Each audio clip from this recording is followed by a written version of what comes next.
angle of this camera is wonky, but it doesn't look wonky when I look on the phone. So I can't tell, so sorry if I'm wonky. But anyway, hello, welcome to the latest episode of my knitting and creative podcast. My name on Instagram is Orchid's Heart, and I am filming this from Birmingham in England. Hopefully the light is okay. I'm in a different corner of my sewing room. Normally see me sat in the window or against the other wall, which is that way. But you're seeing me with my wardrobe behind me, which isn't a wardrobe, it's just a weird little bricked up part that we unbricked that we found above the stairs, which isn't any good for anything other than storage. So it's my wardrobe. Yeah, and the back part of my sewing room. What was I saying? I'm a bit scatty. We've had an absolutely glorious week of sun. It feels like spring has finally come. I'm afraid I'm not wearing anything lovely me-made today.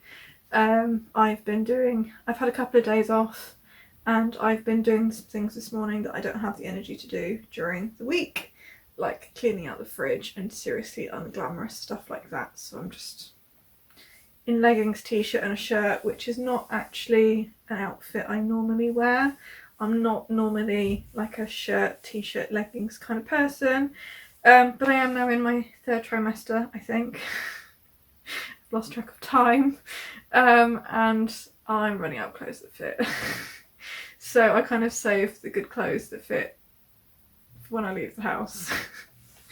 So there we go. Although this t-shirt is lovely, it's screen printed by an artist down south, and you can't see very much of it, but it's got, I think it's a wren, and poppies, and wheat on it. I really like her work. Her name is Rosanna Morris. Yeah, I'm pretty sure it's a wren. I could be wrong. But anyway, I started filming this again because I was babbling too long at the beginning the last time, and I'm just babbling on again, so I'm really sorry. But yeah, I just wanted to say thank you for all the kind comments in my last video. For those of you who didn't watch the last one, which is fine, don't worry. I did share the news that my partner had an accident. He shattered his heel and was having surgery, and anyway, the surgery went well. That was about 2 weeks ago. He's since had the cast off. So he's just got to rest. He's not allowed to stand on it yet. So he's actually above me upstairs in bed, watching YouTube with his headphones on. He tells me he can't hear me, but if I seem a bit awkward, it's because I do feel a little bit self-conscious, because normally I film these when he's out the house and I'm home alone. Definitely not when he's just upstairs. I did think about filming it in the living room, but the house is a mess. So yeah, I'm in a different corner of my sewing room today. Might have already said that, apologies, because I started filming this once before already, but normally I sit in the window or sit against that wall over there, but it's a bit untidy in here as well, and this seemed kind of bearably tidy on this side. It also means I can keep everything that I'm going to share with you next to me. So yeah, thank you for all of your well wishes and asking how things are. Things are going a lot better. I'm feeling a bit better now. He is getting up a little bit and able to do like the odd thing or two, which, you know, even making dinner once in the week and then doing the dishes is a big help. Because, you know, like I said, I'm still working full time. I'm in my 7th month of the pregnancy now, I think. So I'm getting tired. And when neither of you drive and you're trying to do it all, it is quite exhausting. But you know, like, I've probably got another 4 weeks of this, and then he should be able to walk normally-ish. Obviously it'll take him some while to get back to normal, but he won't be on crutches anymore. He might be able to drive in 6 weeks, so that will be good. But anyway, I hope you are all doing well.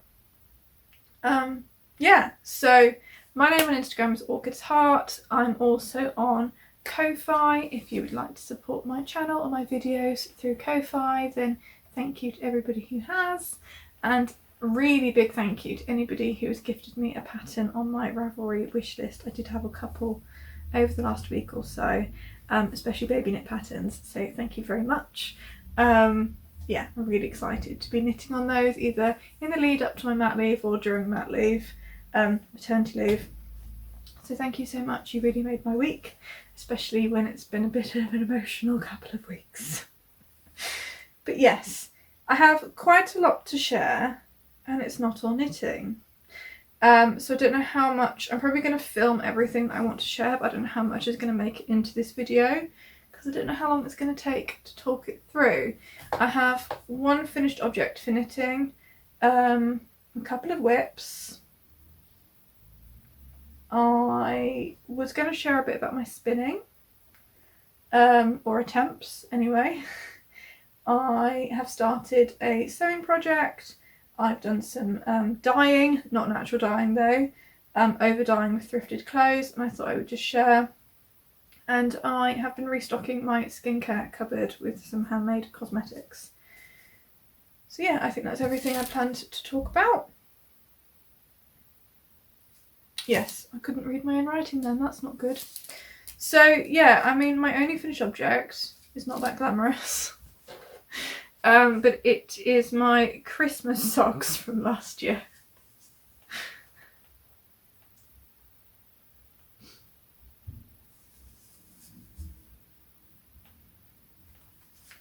So I knit these in these yarns. This is actually not what the whole heel is.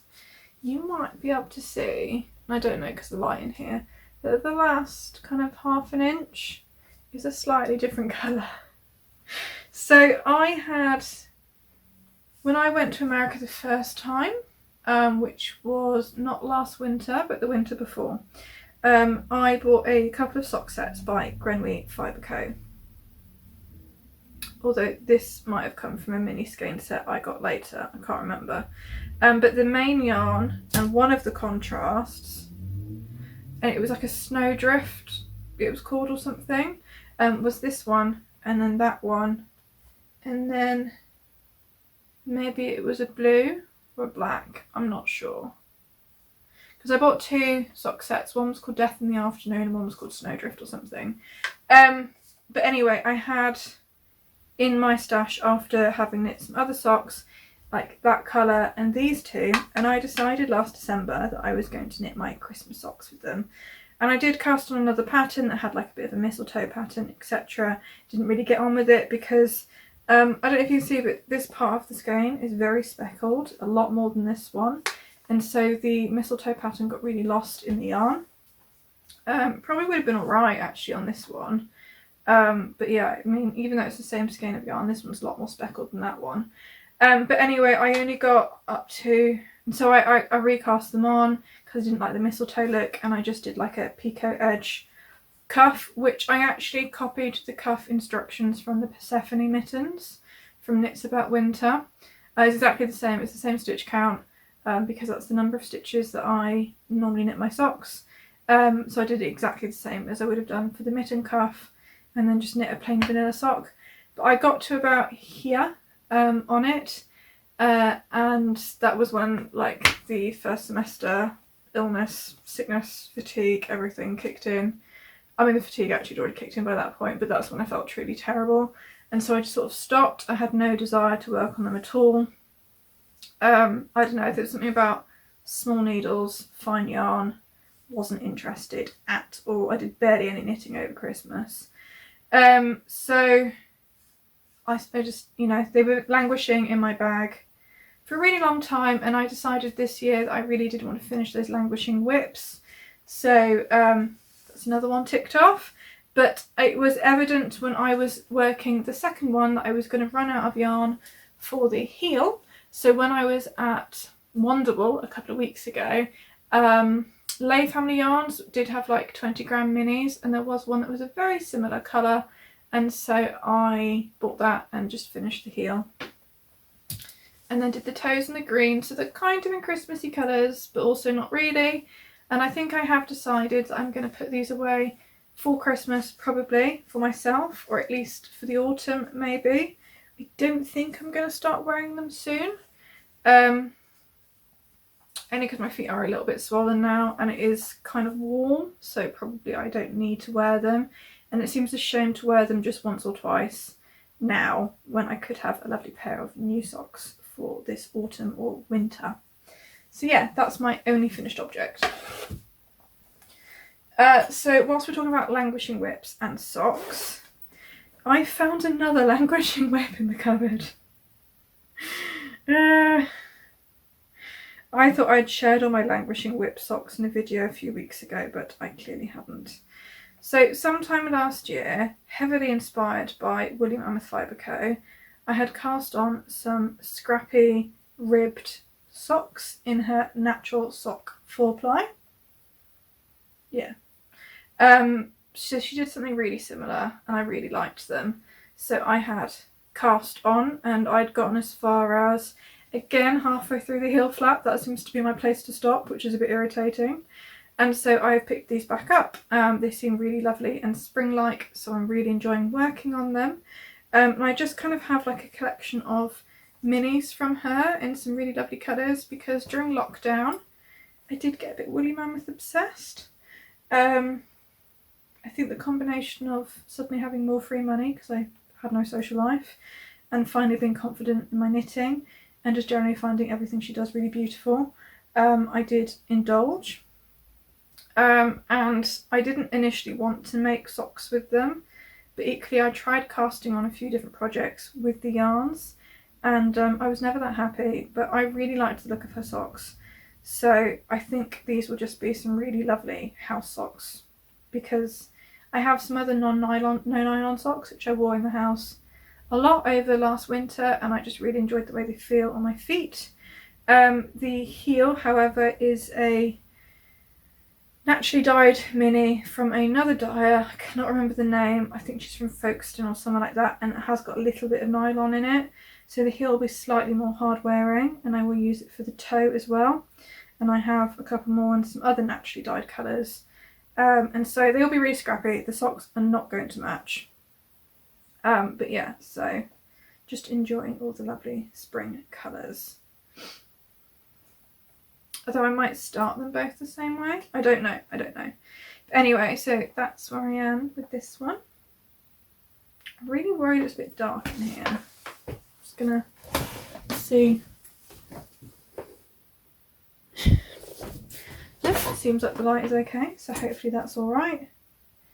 And I think I've shared this before, but this is a bag I won in a giveaway by Woodseen Wild. I really like the way it feels. I've actually flung it in the wash a few times as well, because I did have some other naturally dyed yarn which I dyed and it stained the inside, and so I flung it in the wash and it all came out.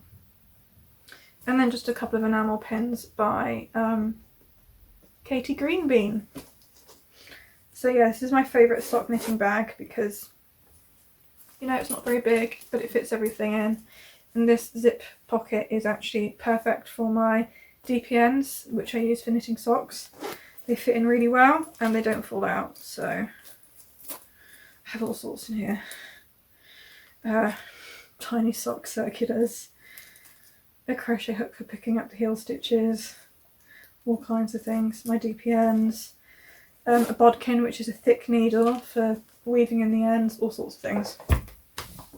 So yeah, that's my other sock whip, which I just need to finish picking up for the foot, and then that will probably become my carry around project.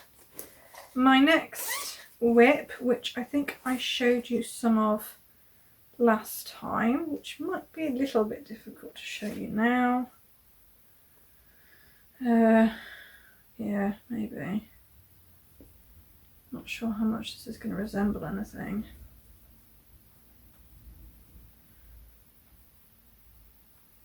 I don't know if you can tell what this is. This is a cardigan for my little boy.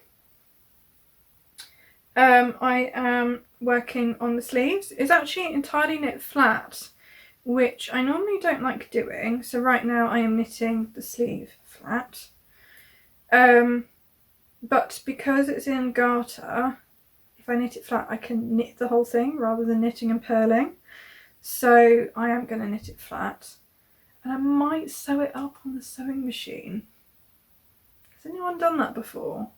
I kind of feel like that's how knit garments are sewn up in shops, that it would be quite strong and sturdy and quick.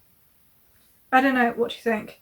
Anyway, so I am knitting the baby Kylie, which was a pattern kindly gifted by one of you, so thank you so much. I shared it last time. In this one, the stripes only go like 3/4 of the way down the yoke, but I shared last time that I didn't think I had enough yarn. So I have actually continued the stripes all the way down to where you separate for sleeves. And I've decided I'm going to knit both sleeves and then see how much of the main colour I have left. And if I think I have enough, which I might do, because there still seems to be quite a bit, then I will knit the body plain as well. And if it looks like I haven't got enough, then I will knit the body striped. The original also only has one contrast colour, but I was using 2 because according to the yardage given on the pattern, like I had nowhere near enough yarn. But I think they might have completely over-exaggerated, because this said there was 136 metres of it, which I'm also not entirely convinced I've completely understood, because it is a Japanese yarn, but it definitely says, like, it definitely has the numbers 136 and then M and 40 grams.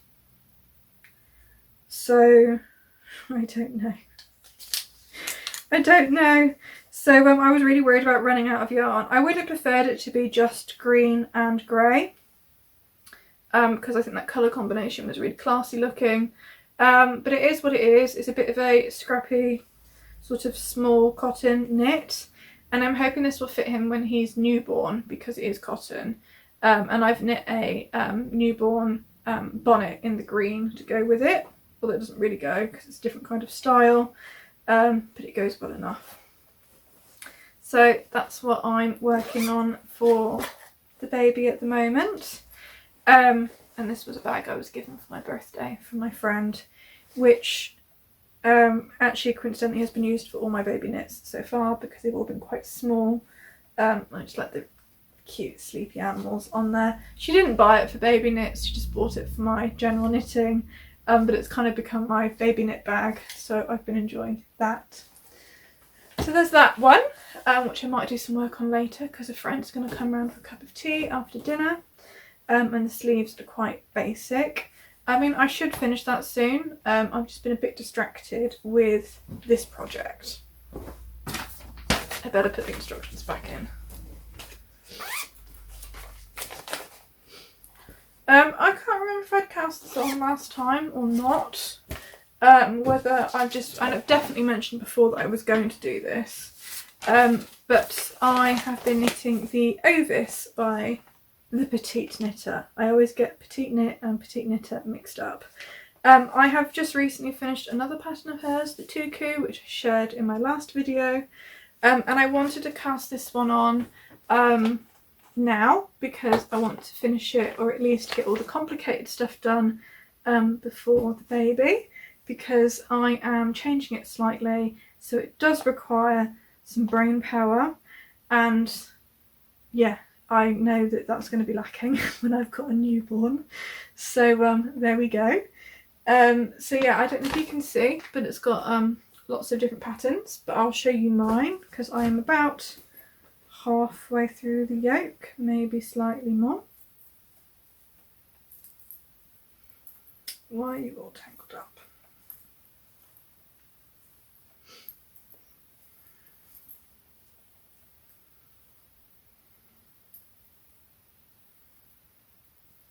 So you might be able to see, I'm going to be steeking mine. So I put it on a long needle so you could see it better, but also because I have finished the increases on the yoke, and I wanted to check whether it was enough to go over my shoulders, because I didn't do a gauge swatch. I just cast on, which I know is really naughty, especially when I'm messing with the pattern. I couldn't be bothered. So, and because the Tuku worked out without me doing a gauge swatch, I decided, what the hell.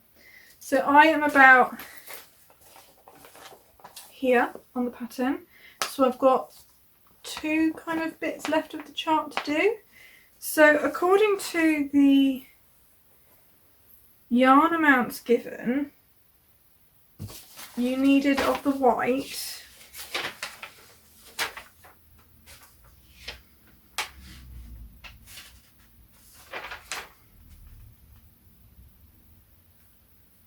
about 391 meters.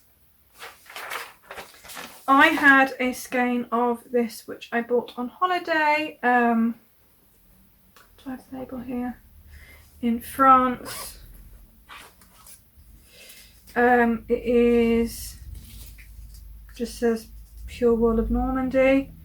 And it says that it's, because it's a sport weight, it's only 260 meters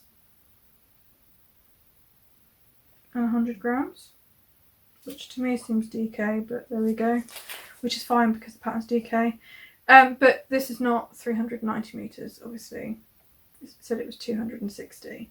So I was like, well, I'm gonna just do it anyway, because my intention was that I would stop after this part of the chart, skip the last bit,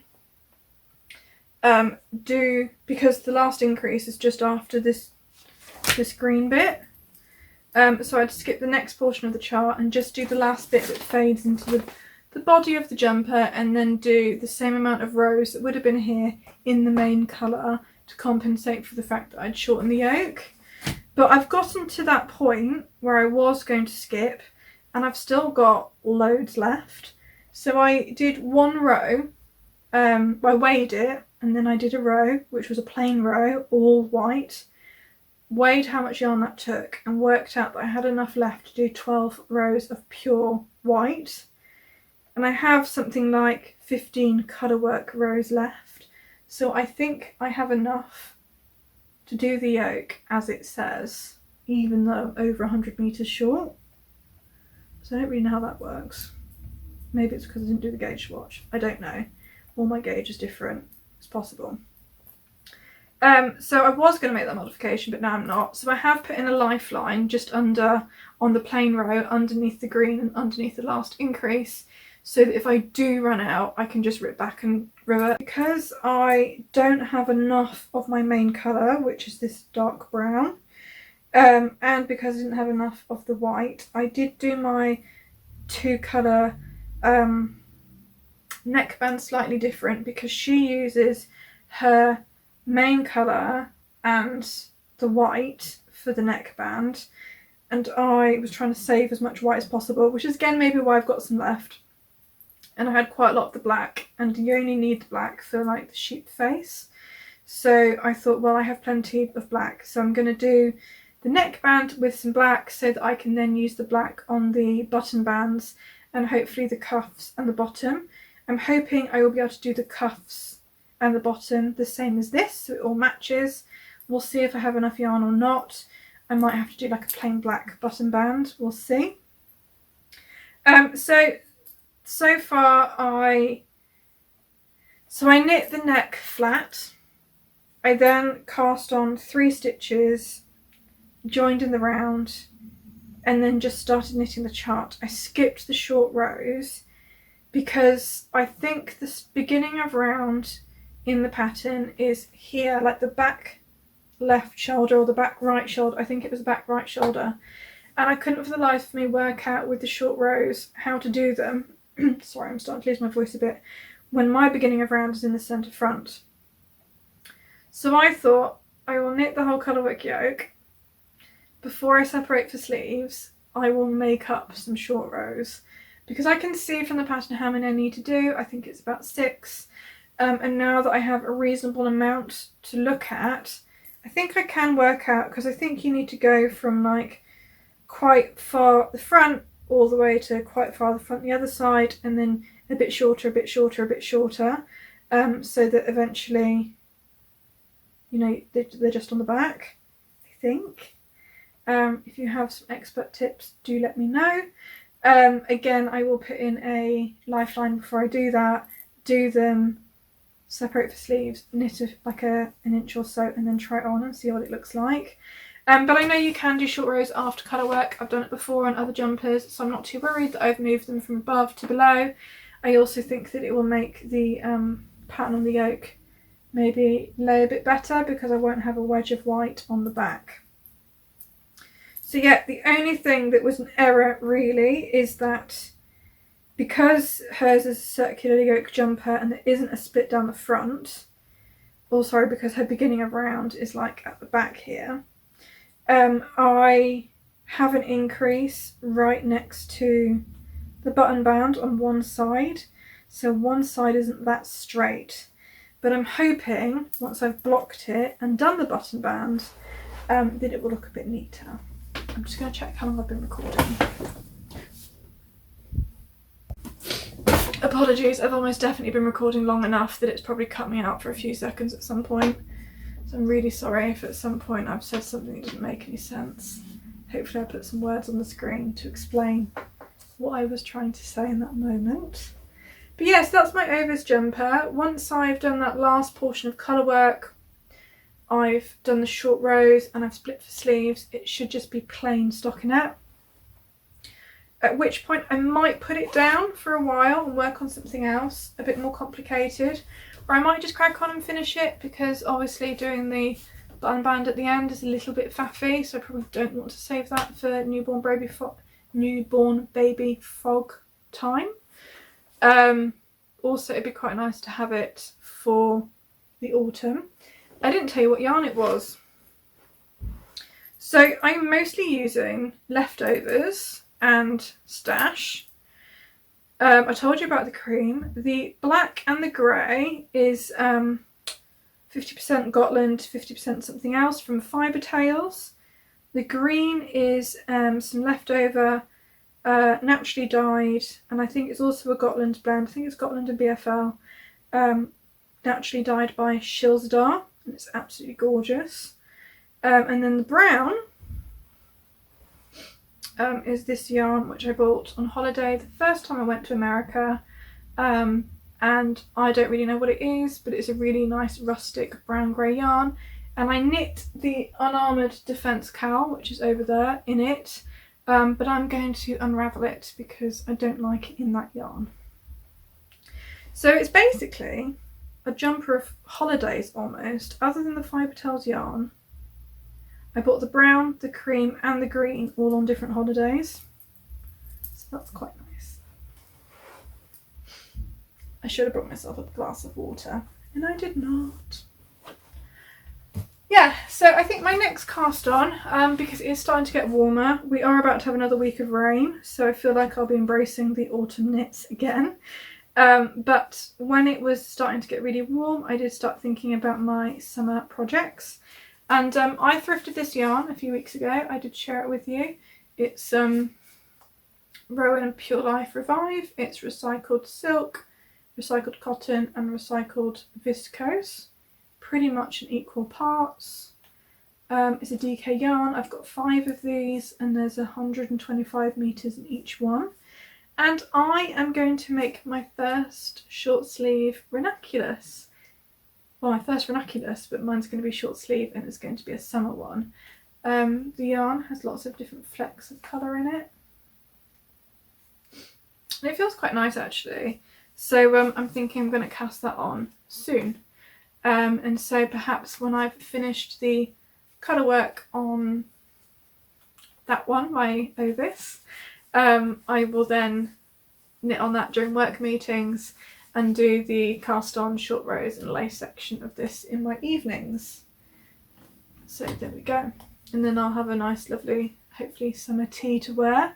However, maybe it won't fit me this summer. It might have to be next summer. I don't know.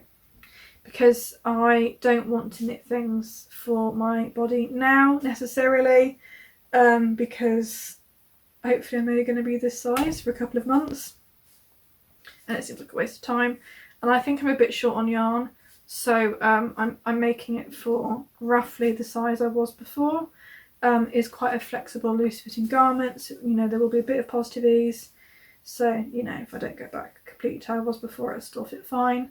But yeah, I'm excited for that because I keep seeing people wearing summer Ranunculus tops and they look so pretty, and I'm not normally drawn to short sleeve knits, but there's something about that one that I really enjoy.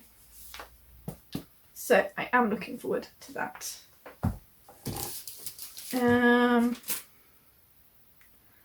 Spinning.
Among you might have noticed that behind me is the world's worst looking lazy Kate clamped to my table. So I have been trying to learn to spin for, well, since Christmas, to be honest, in varying levels of intensity. I was given an e-spinner for Christmas, a vintage Soviet one, which you might see some footage of me using because I'm going to attempt to use it to ply later. And I didn't get along with it at all. It was too fast, too stressful, didn't know what I was doing. Generally gave me a lot of hard time. And I don't know whether it's because it's rubbish or I'm rubbish. So then I decided I would have a go at trying to spin with a drop spindle.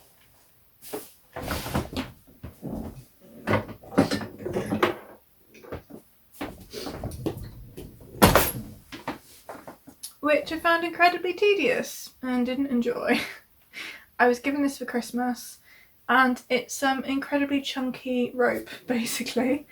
I didn't enjoy it. Admittedly, this is all I did, so I did not give it a very good run. And it does look a lot better than what I was doing on the e-spinner. But I wasn't enjoying the process and I couldn't see myself enjoying it once I got better. I mean, this might be quite a basic drop spindle. Perhaps it'd be more pleasurable with a better one. I don't know. So I thought, oh, is it me? Maybe I'm just, never going to crack the spinning thing, because I've shared before. I've shared before that I'm pretty sure I'm dyspraxic. It runs quite, what's the word, predominantly? It's not the right word, but all of my cousins have it. My brother has it. My brother was tested and diagnosed because he has an eyesight problem, which we didn't pick up on for a few years, but another story. He was tested for coordination related things. I never was because I was more functioning, I guess. But there's a lot of things I really struggle with: hand-eye coordination, spatial awareness, clumsiness, like all of the really strong signs of dyspraxia. So I'm pretty sure, given how common it is in our family, that I probably am too, because anything that requires looking and doing, or doing more than one thing at once, I find incredibly difficult to learn. Doesn't mean I can't, but it just means it's really, really difficult.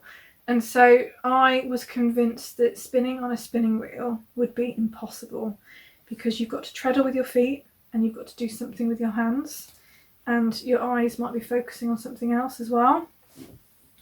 And so this is why I've never really learnt to drive, because it really scares me. Because again, it's like the foot, hand, eye thing. And I think I shared this last time. My partner watching me try to use the spinning wheel was actually really good because it showed him how hard it is for me to do those things, and I'm not just making excuses. But, so, sorry, I'm just getting ahead of myself. I bought a second-hand Ashford wheel, which I'm looking at right now, on Facebook Marketplace for about £200, and it came with some fibre, a niddy-noddy, and some brushes. Combs? No, brushes. I forgot what they're called. You know, for teasing the fibre out, which I've not used yet, but there we go. And so he picked it up for me, and I thought, because I'd pretty much given up on the e-spinner, I thought I'll just give it a go. And I thought with a single pedal, that would be easier than two. I'm now not convinced that that's true. But I thought I would just give it a go and see if I could learn, and maybe even if it did take me a really long time, it'd still be worth it. But I had this crackpot idea that I was going to learn before the baby comes so that I can practice whilst I'm on maternity leave without having to learn anything new as such. Anyway, it was impossible. It was really difficult. It was dreadful. It was so hard. I couldn't work it out. It made me cry a lot, to be honest, because I found it so difficult. And you know, he was saying to me, do you remember when sewing was like this, knitting was like this, like, you know, you go through this process, it does take a long time, but if you persevere, I'm sure you can learn. And I wasn't convinced. But I went to my local spinning and dyeing guild because a friend of mine is a member, and a lovely lady sat with me and taught me how to use it.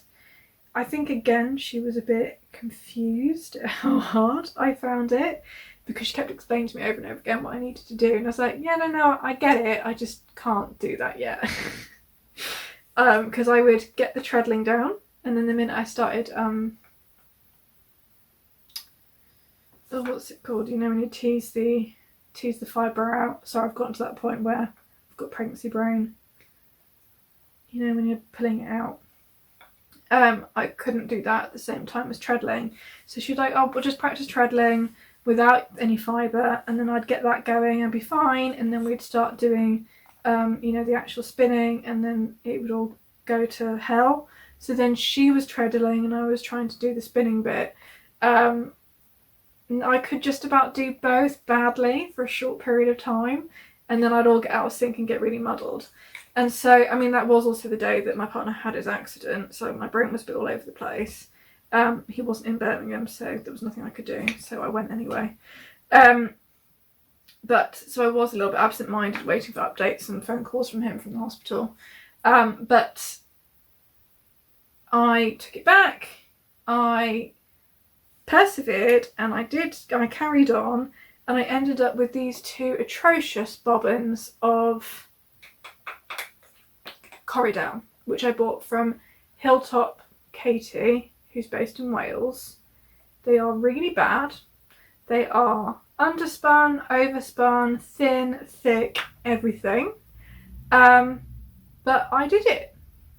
So these are my first two, and if this is really blurry, I'll stick in a photo. And they are awful.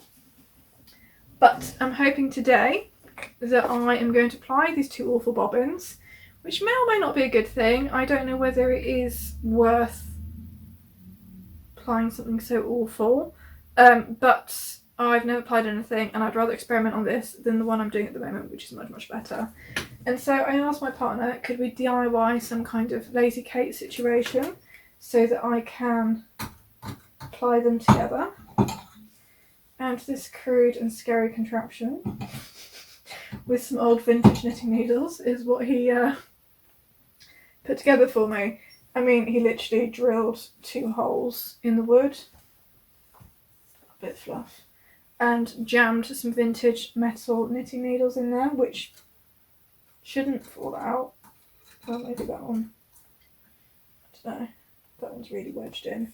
and he's clamped it to my table. So I'm going to put the e-spinner on the desk in front and see if I can ply them onto here. I have no idea what I'm doing, so I'll watch a video before I do it. So hopefully when I edit this video you'll be able to see a video of me plying or showing you what I've managed to ply. Yeah, we shall see. So, and I will insert a video or a photo of what I'm working on at the moment.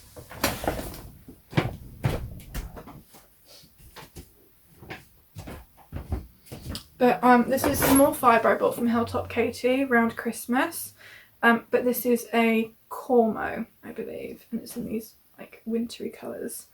I think I have a Shetland braid from her. Again, I'll stick in a photo of the fibre that I did buy.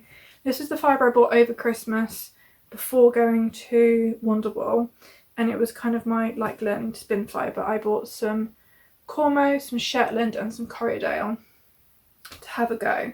And so I've nearly spun up half of this and it's looking much better. It's still thick and thin, but the consistency is much finer. It's nothing like that, and I don't think it's as overspun or underspun, so hopefully it could be even usable, that one. I don't know.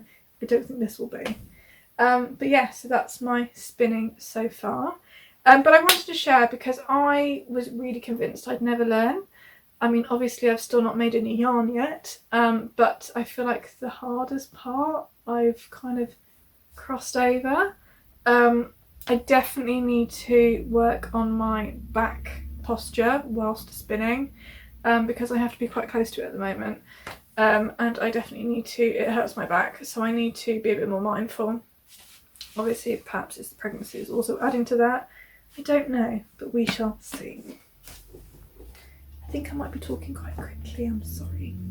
But yes, that's my spinning. So hopefully I have some clips or photos to share with you so you can see better how it's going.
What should I share next?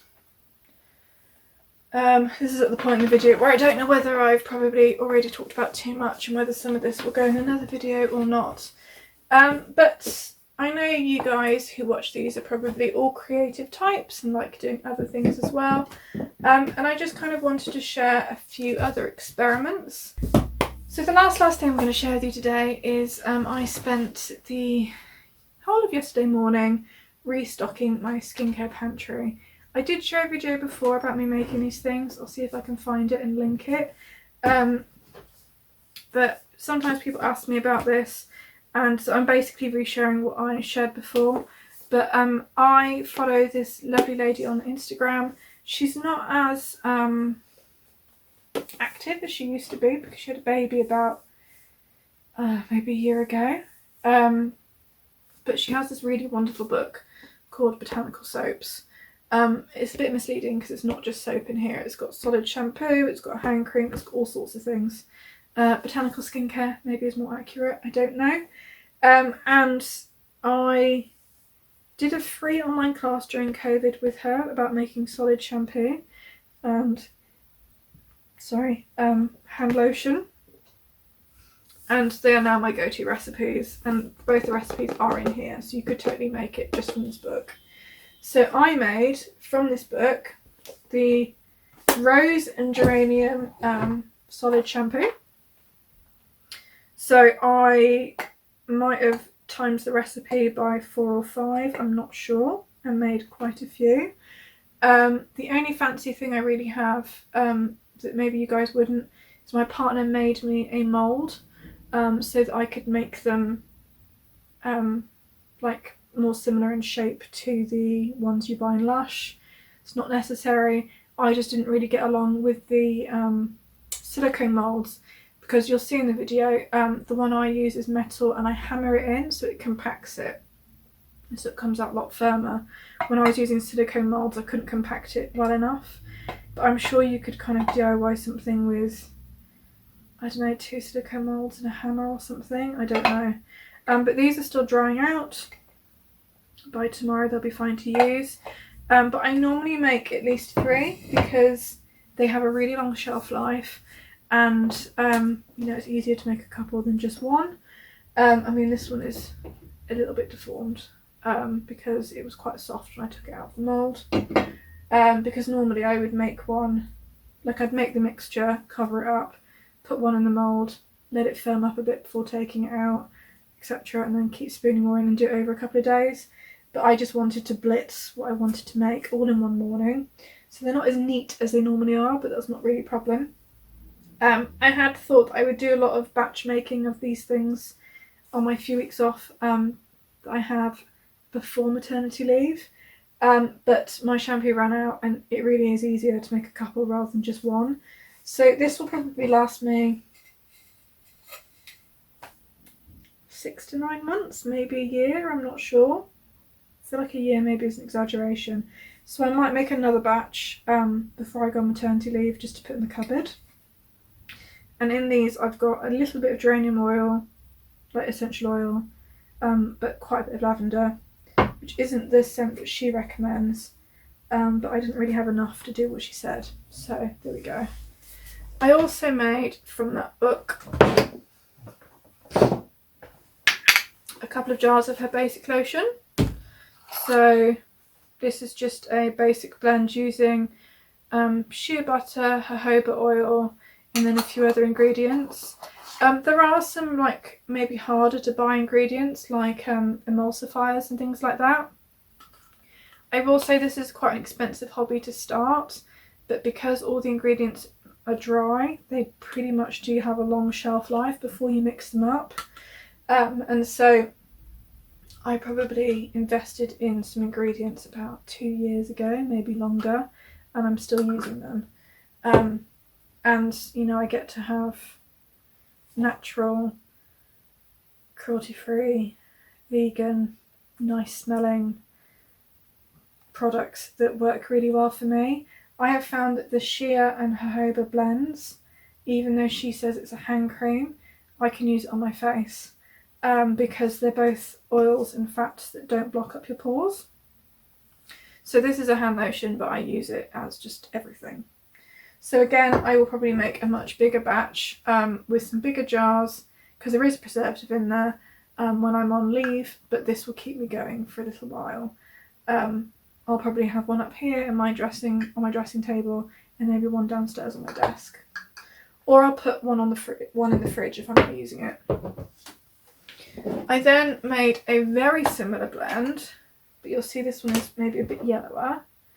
And this, rather than using jojoba oil, is a blend of, is it sea buckthorn, evening primrose, and something else, vitamin E possibly. And I use this one for taking my makeup off. So this is kind of a blend of, she has a recipe for a facial serum, which I think might be like an anti-aging facial serum or something. And I use that as the base for the oil component of the basic lotion recipe. And I just like that it has some slightly different oils in there doing some slightly different jobs that are quite good for the evening. My last batch came out a lot more yellow, so I think I might have had more sea buckthorn oil in the last one. Not sure. But there we go. And then the last thing I made, and this isn't a recipe from the book, this is just something I've always done. I boiled the bottle to kill the germs, so the label's gone a bit funny. But this is my toner. So this is rose water, which you can buy from like the baking section in most supermarkets.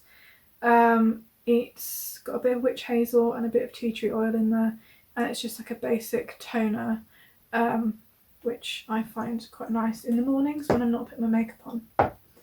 And so yeah, I just thought I'd kind of, I mean, this one's really easy, like witch hazel, tea tree and rose water are very easy to find. You just pour them in and mix it up.